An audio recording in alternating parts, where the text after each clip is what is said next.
Hello and welcome to a new episode of How to Get Started in Unity, and in this lecture I want to show you how to set up your Unity engine for Net Standard 2.0.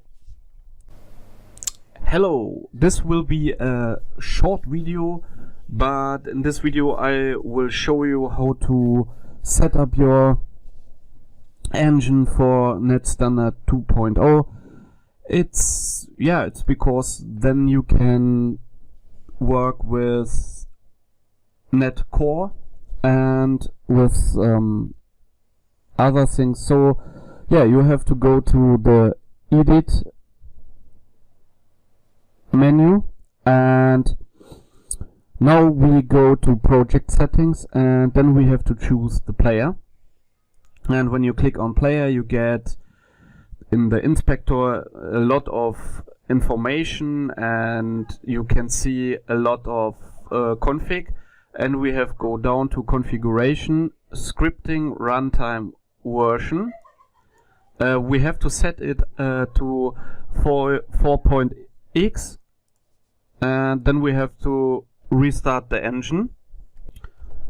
Okay, after reload we have to do the same. Click on edit button, project settings and player, and when you scroll down in the inspector you can see net 4.x, and the scripting backend should be Mono because this is C++, so you can work with C++, but we don't want to do this. We want to work with C#.